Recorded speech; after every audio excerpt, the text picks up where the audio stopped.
एक बार फिर से जोरदार तालियां बजाइए, क्योंकि राजनीति आजकल यही कह रही है कि आप हर बात पर तालियां बजाइए।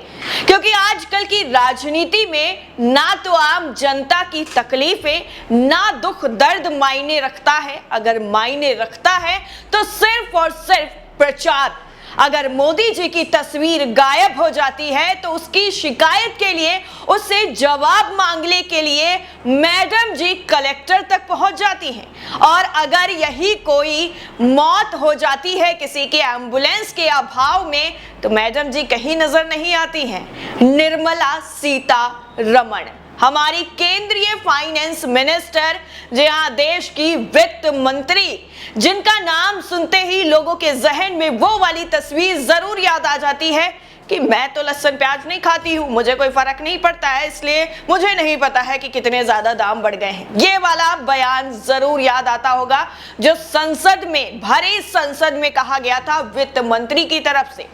यानी ऐसे लोग वित्त मंत्री बनाए गए हैं जिनको जनता की मुसीबतों से, उनकी मुश्किलों से कोई फर्क नहीं पड़ता है। लेकिन आज जब तेलंगाना का रुख किया गया वित्त मंत्री की तरफ से, तो वहां की जनता ने और कांग्रेस के कार्यकर्ताओं ने उनको आईना दिखाने की जरूर कोशिश की है। और जैसे ही तेलंगाना का नाम आता है, वैसे ही बीजेपी का 36 का आंकड़ा भी आपके सामने आ जाता है। क्योंकि अगर कोई सीना चौड़ा करके बीजेपी के सामने खड़ा रहता है तो वो तेलंगाना है, जहां पर ना तो केंद्र सरकार की तरफ से बाढ़ पीड़ितों को मदद दी जाती है और ना ही वहां पर किसी तरीके का कोई भी प्रावधान किया जाता है जिसका खुलासा खुद वहां के सीएम कर चुके हैं। वहां के पत्रकारों के सवालों के जवाब अमित शाह नहीं दे पाते हैं। और अब यही आईना केंद्रीय वित्त मंत्री निर्मला सीतारमण को दिखाया गया है। दरअसल तेलंगाना के हैदराबाद में केंद्रीय वित्त मंत्री निर्मला सीतारमण सुबह ही कामारेड्डी जिले के दौरे के दौरान वहां पर हिंसक झड़प हो गई। झड़प भी ऐसी वैसी नहीं हुई है। अगर वीडियो आप देखेंगे तो आप समझ पाएंगे कि किस तरीके की झड़प हुई है। इसलिए खबर में आगे बढ़ने से पहले आप पहले ये वीडियो देख लीजिए, उसके बाद हम आपको उस पोस्टर वाली कहानी भी बताएं जिसकी वजह से मैडम कलेक्टर तक पहुंच गई। वीडियो देखा आपने?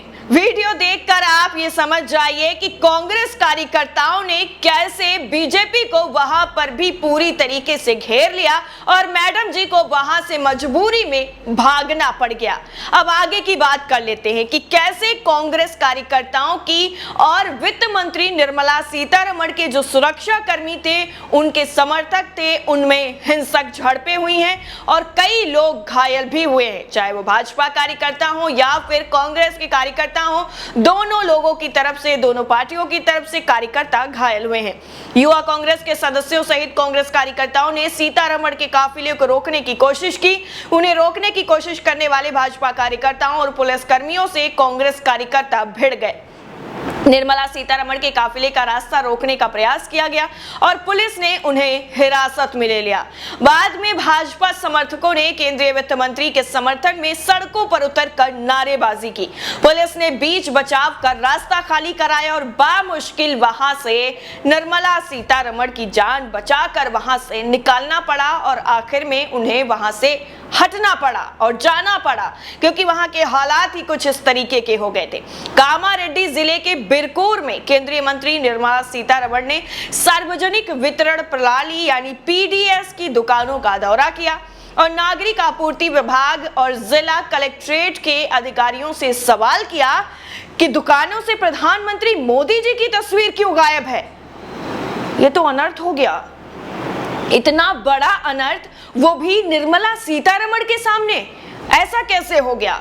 अब पीडीएस का जो है जानकारी लेने गई थी कि वहां पर कैसे दुकानें चल रही हैं, दुकानों में है भी कुछ कि नहीं है या सिर्फ मात्र दुकानें ही खुली हुई हैं। इन सब से उन्हें कोई फर्क नहीं पड़ता है, लेकिन मोदी जी की तस्वीर गायब नहीं होनी चाहिए।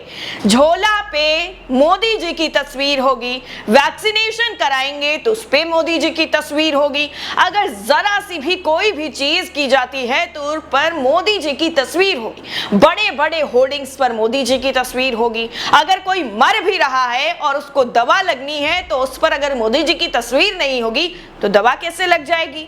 नहीं होंगी ये सारी चीजें। और यही चीज अब देखने को मिली है। पीडीएस की जो ये पूरी प्रणाली है, योजना है, उसको देखने के लिए गई, लेकिन वहां पर मोदी जी की तस्वीर उन्हें दिखाई नहीं दी तो मैडम जी को गुस्सा आ गया।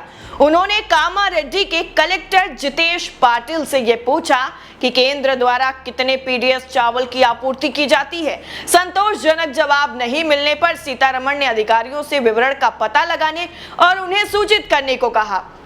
इसके साथ ही उन्होंने ये भी कहा कि यहां से मोदी जी की तस्वीर कैसे हट गई, मोदी जी की तस्वीर क्यों हटाई गई है। मोदी जी की तस्वीर जो हटाई गई है उसके लिए हम जिला कलेक्ट्रेट तक जाएंगे और उनसे बात करेंगे, पूछेंगे उनसे, वाजिब वजह बतानी पड़ेगी उन्हें कि आखिर मोदी जी की तस्वीर क्यों हटाई गई है।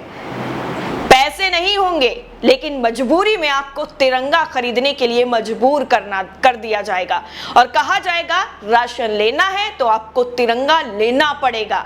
मतलब ये वही वाली गुलामी की जो जंजीरें हैं जो पहले जकड़ी थी। पहले जब तिरंगा नहीं हुआ करता था तब अंग्रेज यही चीजें अपनाया करते थे और आज आजाद भारत में ये तस्वीरें भी देखने को मिलती हैं जहां पर तिरंगे के बदले राशन मिलता है आपको। तिरंगा नहीं तो राशन नहीं, और राशन नहीं तो आप भूखे मरिए, कैसे भी करिए, अपने बच्चों को खिलाइए या भूखा सुलाइए, फाका करवाइए, इससे सरकार को कोई फर्क नहीं पड़ता है। तो इसलिए अगर आपको आज के नए भारत का चेहरा देखना है तो आप कुछ दिन पहले भी देख चुके हैं और एक बार फिर से आप देख लीजिए कि अगर राशन की दुकान पर जाया जाता है तो मोदी जी की तस्वीर जरूर होनी चाहिए, वरना वित्त मंत्री जी जो भी वहां पर सौगात देने के लिए आई हैं वो नहीं देंगी, वो नाराज हो जाएंगी। और वित्त मंत्री को नाराज करना मतलब किसको नाराज करना, आप समझ गए हैं ना। लेकिन अब आप जरा ये गौर करिए कि कैसे लहसुन प्याज यानी महंगाई जब बढ़ती है तो वित्त मंत्री जी कहती हैं कि हम तो ये खाते ही नहीं हैं, हम तो शुद्ध शाकाहारी वाले हैं और हमारे यहाँ खाया नहीं जाता है। और जब आ जाती है रुपए पर बात तो मैडम जी भरे संसद में इस बेबाकी से झूठ बोलती हैं, ऐसे झूठ बोलती हैं जैसे वो सूखी गंगा में नहाने वाली कहावत है, बिल्कुल वैसे। सूखी गंगा में तैर कर मैडम जी ने पूरी नदी पार कर ली और ऊपर से जो कोई सवाल कर रहा था उसको बुरी तरीके से डांट दिया। चुप बैठो तुम्हें नहीं पता है, हमें पता है, हम वित्त मंत्री हैं, हमें सब पता है, रुपया बिल्कुल नहीं गिर रहा है। इस तरीके का लहजा इनका सदन में होता है। और आज बात आ गई जब तस्वीर पर तो कैसे मैडम जी चुप हो सकती थी, उन्होंने फिर से फटकार लगा दी और ये पूरा मामला खुलकर सामने आ गया। जिसके बाद ये जो झड़पें थी वो देखने को मिली है, जो भाजपा कार्यकर्ता, कांग्रेस के कार्यकर्ता और इसके अलावा जो आम लोग वहां पर थे उन लोगों के बीच में देखने को मिले हैं। यूथ कांग्रेस की तरफ से विरोध प्रदर्शन किया गया। प्रदर्शन के दौरान ही भाजपा और कांग्रेस के बीच जिस तरह की हिंसक झड़पें सामने आई हैं उसके बाद भी इस तरीके के सवाल पूछने पर मतलब हंसी आती है कि वित्त मंत्री होकर इस तरीके के सवाल, उन्हें ये फर्क नहीं पड़ता है कि आज घर के किसमें जो है चूल्हा नहीं जला है, किसने खाना नहीं खाया है, कौन सा बच्चा स्कूल नहीं गया है, किसके यहाँ खाना नहीं है और किसके पास पैसे नहीं है कि वो अपने बच्चों को खाना दे सके, खाना खिला सके। और जो फ्री का राशन है वो तो दूर रखिए, जो पैसे से मिलता है उस राशन के बदले भी जब तिरंगा लेना पड़ जाए तो आप समझ लीजिए कि जो सत्ताधारी पार्टियां हैं वो किस तरीके से आप पर हुकूमत करने की कोशिश कर रही हैं और इसमें वो कहीं ना कहीं कामयाब भी हो जाती हैं। तो अगर राशन नहीं मिल रहा है तो दुखी मत होइएगा, बस ये देख लीजिएगा वहां पर मोदी जी की तस्वीर लगी है कि नहीं लगी है, फिर आप बच जाएंगे। फिलहाल इस पूरी रिपोर्ट को लेकर आपकी राय क्या है कमेंट सेक्शन में जरूर बताइएगा। बाकी हाँ, आसपास एक बार नजर डाल लीजिएगा कि मोदी जी की तस्वीर है कि नहीं है, वरना कोई फिर दूसरी वित्त मंत्री या फिर कोई और मंत्री वहां पर आकर के ऐसा बखेड़ा ना खड़ा कर दे। जय हिंद।